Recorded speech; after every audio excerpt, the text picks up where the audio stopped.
What's up, guys? Welcome to the Stats Free Sports channel. Let's get right into it. Here to bring you a video that Steelers fans might hate me for, but look, as a non-Steelers fan, just an outsider, just looking into what they have going on. I've been saying this for a while, low-key, throughout podcast episodes, throughout normal videos, throughout the years. The Steelers are a great franchise, but they are making some dumb moves, and I've been saying for a while, TJ Watt should not be a Steeler beyond this year. They should trade him.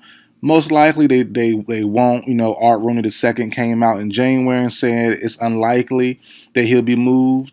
All the beat writers, like, I'm a normal person working 9 to 5, and so I'm reading and doing research on the topic, and all the beat writers basically that's around the Steelers are basically saying that the deal is done.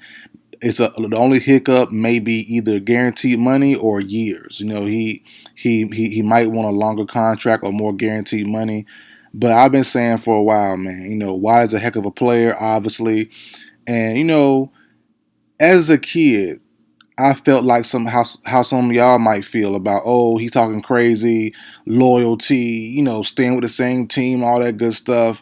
But if it's not working out, just having loyalty just to have it doesn't really make sense. That's like being in a marriage that's going bad, but you're just gonna stick around because that's the right thing to do. If you're not happy, or you don't see an upside in being married anymore, go ahead and cut it loose. You can still be friends, still be cool. And when I was younger, I felt the same way about Tom Brady, leaving the Patriots and being pushed out by Bill Belichick. I felt the same way about Peyton Manning being pushed out because of the neck surgery of the Colts. My second favorite quarterback of all time, Brett Favre, leaving the Packers. All that good stuff. But as I got older, it makes sense. They weren't the team organizations. They weren't wrong. Especially in football, it's a little different than basketball. It definitely makes the most sense. Now, Tom Brady won without the Patriots, as we've seen. Peyton Manning won without the Colts, as we've seen. Favre had a good little run without the Packers, as we've seen as well.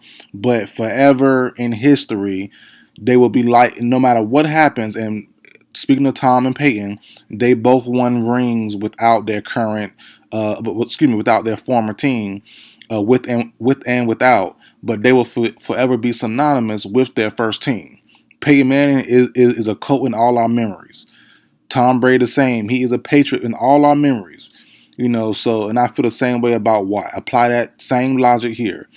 If the Steelers trade Watt, right, save all that cap space, save all those assets, get more assets back by trading Watt, saving cap space, getting more assets, and Watt can go on and win 2 more rings somewhere else. Let's say Watt goes to the Chargers, Watt goes to the Niners, Eagles, wherever you want to put, and Watt gets traded. Watt can win 2 rings back to back, and TJ Watt will still be synonymous when everything is over with the Steelers, no matter what happens.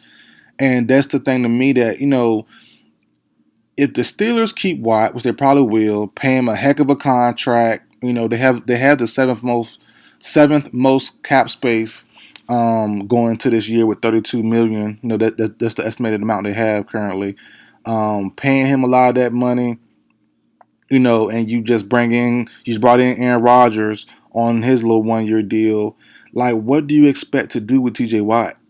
And I take that back. What do you expect to do with the team?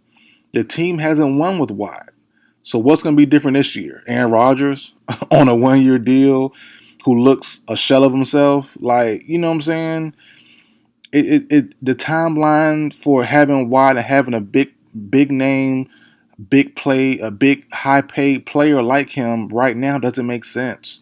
So Aaron Rodgers come in there this year, right? Steelers have a decent year. Make the playoffs per usual, or just miss it whatever. They make the playoffs out round 1, maybe out round 2. Rodgers retires. He's done. Had a great last run. Didn't happen.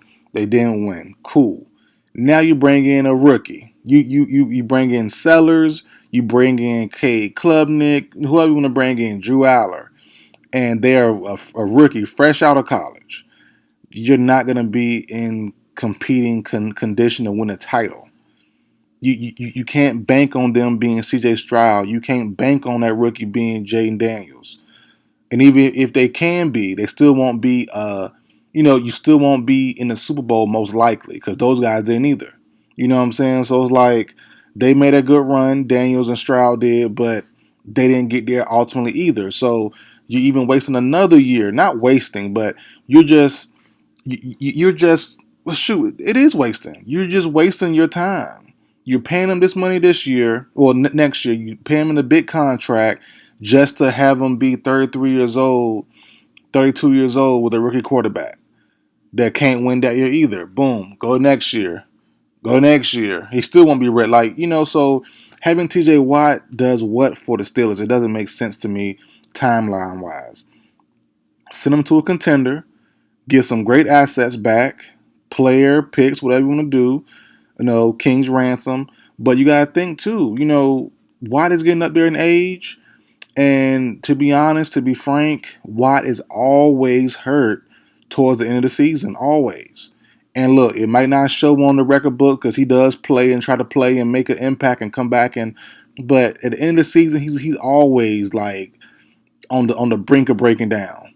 If he even is playing, and it's not a knock on him per se because he plays hard, but that gets worse as you get older. And he'll be 31 very, very soon. I believe in October, September, somewhere around that time. And at the end of last year, he had a tough end to the season.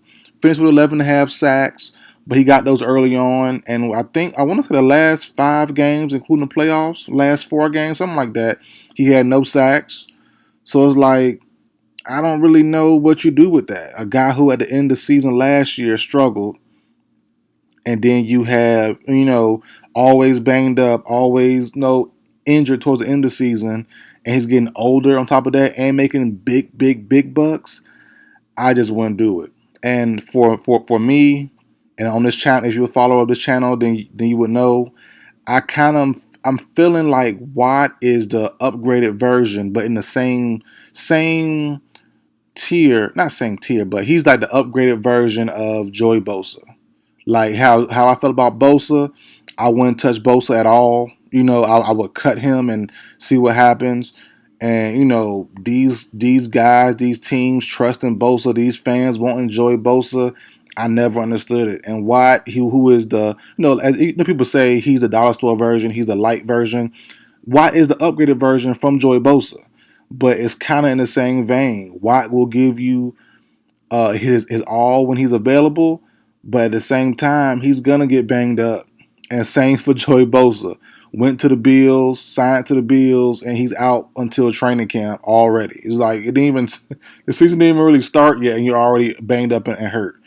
I feel the same about TJ Watt. Eventually, you're gonna know, or eventually that you can close your eyes and bank on that TJ Watt will get hurt. He will miss time. He will be hampered. And look, it's football. It's physicality. I get it, but with certain guys, it does flare up a little bit more. And it's always flared up with Bosa and TJ Watt. So, they're not, Watt's clearly better, clearly had a better career, no question, but they're in the same vein, same mold of players I have issues with as far as, they play hard, but when it gets down to the nitty gritty, you can't depend on them because they're always banged up.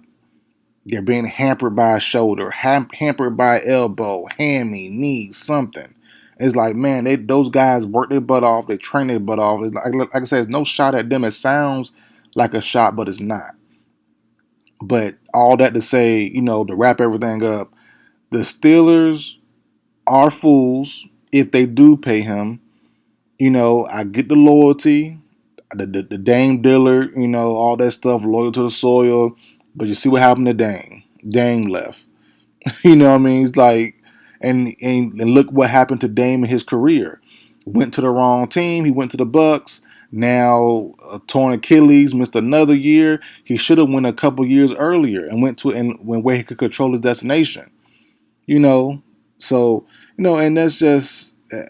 I've been saying this for years on this channel, man. Teams are just. I get it, but the Steelers are the Steelers. Whether you trade Watt or not, you're gonna have a rampant fan base that's loyal. At least the fans will be loyal no matter what happens with TJ Watt. He retires right now. He's traded right now. They're gonna be upset. They're gonna be up. They're gonna be pissed off. But you look at the big picture. What have you done with TJ Watt? What have y'all done with him? Y'all haven't won a Super Bowl. They never got close. So it's like you got him. He's been awesome. But where have you gone with him? How far have you gone with him? And it's not on him. That's a knock on the organization. Y'all had Big Ben for all those extended years when he should have been gone prior to that. Y'all drafted Kenny Pickett, didn't pan out.